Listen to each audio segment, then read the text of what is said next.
Hello friends, तो आज हम क्लास 9th एनसीईआरटी मैथ्स के चैप्टर 10 सर्कल्स के एक्सरसाइज 10.1 के क्वेश्चंस को आज डिस्कस करेंगे। बेसिकली इस एक्सरसाइज में, इस पूरे एक्सरसाइज में आपको आपकी इस पूरी एक्सरसाइज में फिल इन द ब्लैंक्स और मेरे ख्याल से ट्रू फॉल्स वगैरह हैं। तो इसको फटाफट से करते हैं और देखते हैं कि इन फिल इन द ब्लैंक्स में क्या है, कैसे है, सब कुछ देखता हूँ। चलिए शुरू करते हैं। तो फर्स्ट क्वेश्चन है आपका फिल इन द ब्लैंक्स। तो फर्स्ट क्वेश्चन इसमें है the centre of a circle lie in then dash of the circle. क्या कह रहा है कि आपका कोई सा सर्कल है तो इसका जो सेंटर होगा ये कहाँ लाई करेगा। आपको ऑप्शंस में दे रखे हैं इंटीरियर और एक्सटीरियर। अंदर लाई करेगा सर्कल के या बाहर लाई करेगा। तो आपको ये तो पता ही है कि जब भी हम सर्कल बनाएंगे तो जो हमारा कंपास का नीडल होगा, हम जहाँ पॉइंट करेंगे उसके चारों तरफ ही बनेगा क्या, सर्कल। तो इसका मतलब हमारा सेंटर कहाँ होगा, इंटीरियर होगा, अंदर में। यहाँ पर लिख भी दे रहा हूँ मैं इंटीरियर, इंटीरियर, ठीक है। सेकेंड है a point whose distance from the centre of a circle is greater than its radius lie in dash of the circle. फिर दे रहा है एक्सटीरियर या इंटीरियर। क्या रहा है कि एक कोई सा सर्कल है और इसमें ये आपका सेंटर है। अब सेंटर से जब पॉइंट कोई एक ले रहा है, ये नहीं कह रहा है कहाँ ले रहा है, वही तो आपसे पूछा है। वो कह रहा है कि वो जो पॉइंट है उसकी लेंथ जो है सेंटर से रेडियस से बड़ी है। तो ये बताइए ज़रा, रेडियस से बड़ी अगर होगी तो अंदर लाई करेगी। ये मान लीजिए ये है आपका रेडियस, ये जो मतलब वही तो है आपका रेडियस। पॉइंट जो सेंटर से बाउंड्री को टच करेगा वो क्या है, आपका रेडियस। अब कह रहा है इससे बड़ा है, तो इससे बड़ा आप किधर भी लेंगे तो सेंटर के बाहर ही तो जाएगा, वो सॉरी बाउंड्री के बाहर ही तो जाएगा। तो इसका मतलब क्या है, ये एक्सटीरियर होगा, एक्सटीरियर लाई करेगा। लिख देता हूँ एक्सटीरियर में लाई करेगा, ठीक है। फिर क्या कर रहा है third, the longest chord of a circle is a dash of the circle. Longest chord पूछा, मैंने इंट्रोडक्शन वीडियो में भी बताया था कि लॉन्गेस्ट कॉर्ड आप किसको कहते हैं। ये है आपका सेंटर। कॉर्ड क्या होता है, कोई भी दो पॉइंट को ज्वाइन करे बाउंड्री पर। और सबसे बड़ा कॉर्ड क्या होता है, जो सेंटर से पास करता है।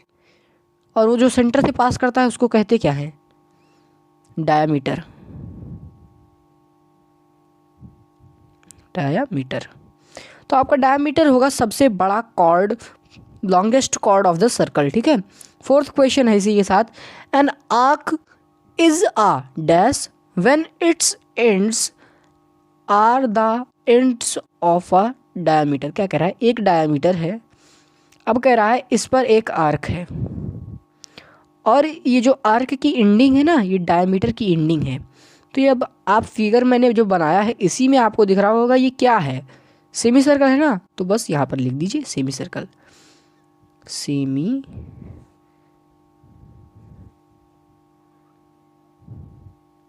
Semi circle. यहाँ लिख दे रहा हूँ बाकी का सेमी सर्कल, ठीक है।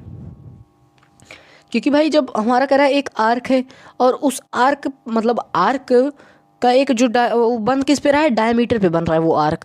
तो आप जब भी डायमीटर खींचेंगे तो आपके सर्कल को डायमीटर दो इक्वल पार्ट्स में डिवाइड करता है।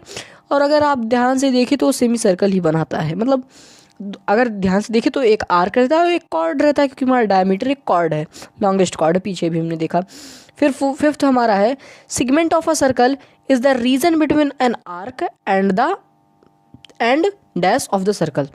सेगमेंट पूछा है, सेगमेंट होता क्या है, ये आपका कॉर्ड है, ये है आपका आर्क, इसके बीच का एरिया होता है सेगमेंट।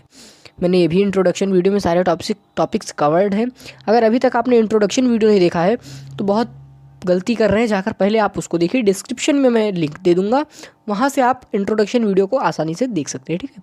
तो उसमें ये सारी चीज़ें कवर्ड हैं। तो क्या है, यहाँ क्या आ जाएगा, कॉर्ड, क्योंकि भाई आर्क तो दे ही रहा है तो कॉर्ड यहाँ आ जाएगा। कॉर्ड और आर्क के बीच का रीजन होता है हमारा सेगमेंट। फिर क्या कह रहा है, a circle divides a plane, the plane on which it lie in dash parts, मतलब पूछ रहा है एक सर्कल जो आप बनाते हैं ये एक प्लेन को कितने पार्ट्स में डिवाइड करता है, तो बेसिकली 3 पार्ट में डिवाइड करता है। सबसे पहले होता है आपका एक्सटीरियर,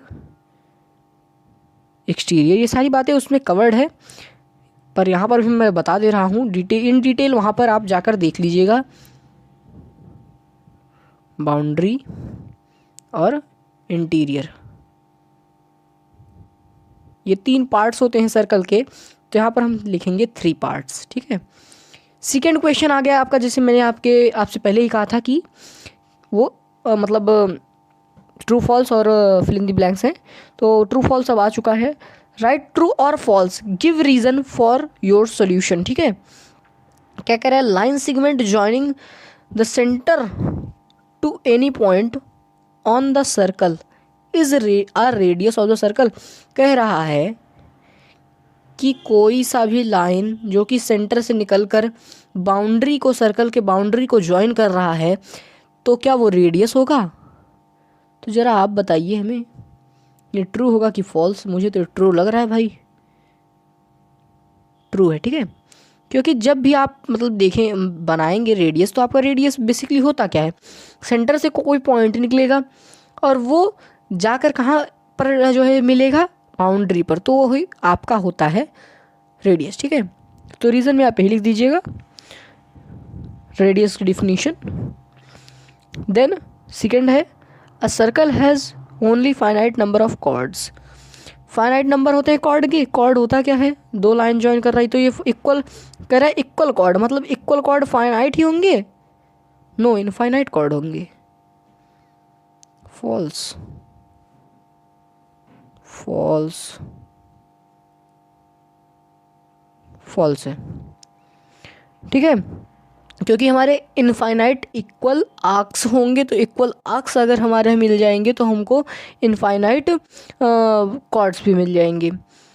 इसके बाद थर्ड है, if a circle is divided into 3 equal arcs each is a major arc. कह रहा है कि कोई एक सर्कल है, यहाँ पर बना देता हूँ, कोई एक सर्कल है, इसको हमने 3 इक्वल आर्क्स में डिवाइड कर दिया है, कोई से भी 3 इक्वल आर्क्स है, इनको डिवाइड कर दिया है, तो कह रहा है कि तीनों अपने आप में एक मेजर आर्क होंगे। होंगे क्या मेजर आर्क? मान लीजिए आपने इस आर्क को लिया, तो क्या ये अपने आप में मेजर आर्क है या माइनर है? ये माइनर है एज कंपेयर टू दिस। क्यों है? क्योंकि जब आप इसको लेंगे तो ये पूरा एक आर्क बचेगा, ना कि ये छोटा सा बचेगा। ये पूरा आर्क आपको देखना पड़ेगा, पूरे का आर्क से जब आप कंपेयर करेंगे तो आपका ये छोटा एक आर्क जो रहेगा वो छोटा रहेगा, ठीक है। तो ये आपका फॉल्स है। फोर्थ क्वेश्चन है, a chord of a circle which is twice as long as its radius is a diameter of a circle. क्या कह रहा है कि अगर कोई एक सर्कल है, इसमें रेडियस से दुगनी लेंथ है, रेडियस से दुगनी, रेडियस का 2 टाइम्स लेंथ है, तो क्या वो डायमीटर होगा? तो ये होगा डायमीटर। क्या होगा? डायमीटर होगा। क्यों होगा? क्योंकि जब भी रेडियस की का ट्वाइस किसी भी कॉर्ड का लेंथ होगा तो वो सेंटर से पास करेगा, ये फैक्ट है, तो यह ट्रू रहेगा, ठीक है। फिर है, sector is the region between the chord and its corresponding arc. Sector होता क्या है? Basically region between the region between 2 radii and an arc. Radii मैंने क्या कहा, पिछली वीडियो में आपको जाना पड़ेगा, वहाँ पर इसको डिटेल में समझाया है कि रेडी जो है RADII, क्या मैंने कहा? Radii, RADI, radii. It is a plural form of radius, ठीक है। ये प्लूरल फॉर्म है रेडियस का, तो यहाँ पर 2 रेडियस रहेंगे और एक आर्क रहेगा, इनके बीच का एरिया आपका सेक्टर कहलाएगा। तो यहाँ पर अपन से कह रहा है कॉर्ड, तो ये बेसिकली फॉल्स है, फॉल्स, ठीक है। आप रीजन में ही लिख दीजिएगा कि sector is the region between two radii and a arc, ठीक है। फिर क्या कह रहा है, a circle is a plane figure. True है भाई, एक प्लेन फिगर ही तो है। कौन सा ये हमारा 3D फिगर, ये 2D फिगर है आपका भाई। सर्कल आपका 3D थोड़ी ना है, 2D फिगर है। तो बस यही इतने क्वेश्चंस थे इस एक्सरसाइज में। तो मिलते हैं किसी और नए वीडियो में किसी नए टॉपिक के साथ, तब तक के लिए आप बने रहें हमारे साथ।